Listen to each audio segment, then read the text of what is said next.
Саламатсыздар ма оқушылар? Бүгін бізге Негеш пен Эврика өсімдіктер туралы хабарлама дайындаған екен. Экранға назар аударайық. Ұсақ жемісті мүкжидек, дәмі қышқыл қызыл жидек, батпақты жерде өседі. Жойылу себебі батпақтың құрғатылуы. Екінші, інжу-гүл орманда, далада өседі. Жойылу себебі гүлді жаппай жинау, таптау. Кәдімгі емен жазықта өседі. Суық ылғалды климатқа төзімсіз. Жойылу себебі бағалы сүрек үшін кесу. Жаңғақ тұмсықты лотос су құймада өседі. Тамыры су құйманың түбінде болады.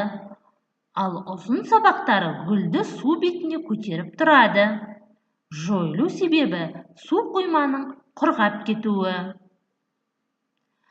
Қазақстанда сирек кездесетін, бірақ басқа елдерде жиі кездесетін өсімдік түрлері де бар.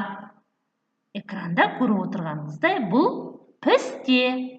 Қазақстанда сирек кездескенімен, Иран мен Сирияда жиі ұшырасады.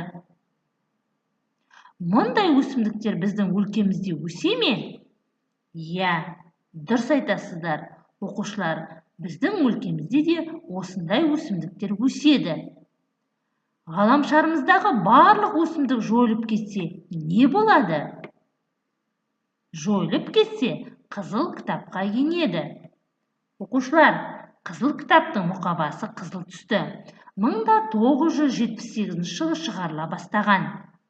Ендеше, қызыл кітап туралы бейнебаянға назар аударайық.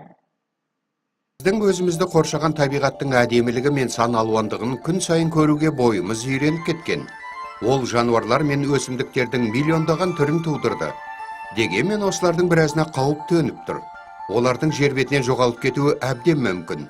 Мұндай үрдіс бұрында болған. Соңғы 500 жылда біз өсімдіктер мен жануарлар әлеміндегі 850 түрден айырылдық. Ал қызыл кітап сирек кездесетін түрлердің жоғалып кету мәселелеріне назар аударту үшін жасалынған. Ол алғаш рет 1948 жылы табиғатты және табиғи ресурстарды қорғау халықаралық одағы құрылған кезде пайда болды. Бүгінде қызыл кітапты осы ұйым шығарады. Неге оны қызыл деп атаған? Бұл түс тоқта, жойма деген мағынаны білдіреді. Қызыл түс қауіп-қатер таңбасы. Бағдаршамның тыйым салу жарығының қызыл болуы тегін емес. Көрдің бе? Тоқта. Шындығында бұл кітапты қызыл емес, түрлі түсті деп атау қажет еді. Оның парақтары қара, қызыл, сары, жасыл, сан алуан түсті. Бұл да әдемілік үшін жасалынбаған. Әрбір елдің экология қоршаған орта және бағалы түрлерді сақтау жөніндегі өзі шығаратын қызыл кітабы болады. Қазақстанның өз қызыл кітабы бар. Оған аққайың, батпақ қазанағы, пісте, таушымылдық, қызғалдақтың түрі енгізілген. Қызыл түс, оқушылар, қауіп сақтанудың белгісі екен. Қызыл кітап не үшін керек деп ойлайсың?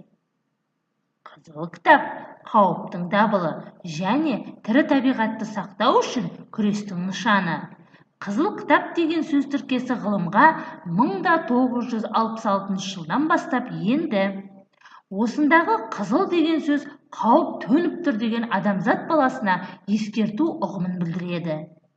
Қызыл кітаптарға жер бетінде жойылып кету қаупі төнген және сирек кездесетін өсімдіктер мен жануарлардың түрлері тіркеліп, ондай түрлерді сақтап қалудың және қорғаудың қажеттігі ерекше атап көрсетіледі. Әрбір қызыл кітап шығарылу дәрежесіне сәйкес ең қажетті мемлекеттік құжат болып саналады. Біздің елімізде табиғат жағдайының өзгеруінен кейбір өсімдіктер жойылып қаупі төніп тұр.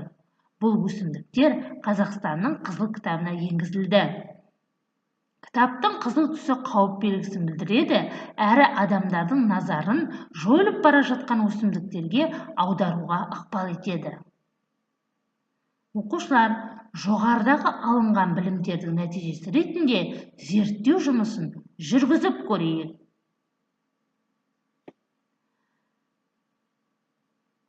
Оқушылар, табиғатта да шағым кітабы болады екен. Шағым кітапта өсімдіктердің адамдарға арналған арыздары жазылған. Адамдар табиғаттағы тәртіп ережелерін сақтау арқылы өсімдіктерді қорғауға атсалыса алады. Үйге тапсырма: экологиялық ережелер құрастыру. Мен өсімдіктерді қалай қорғаймын? Оқушылар, алғашқы бекітілген жапсырмаларға адамдардың табиғатта өзін ұстау ережесін жазыңыздар. Сабағымызды қорытындылай келе, бүгінгі сабақта не білдім, не үйрендім деген сұрақтарға өз пікірлеріңізді білдіріңіздер. Сабағымыз аяқталды. Сау болыңыздар.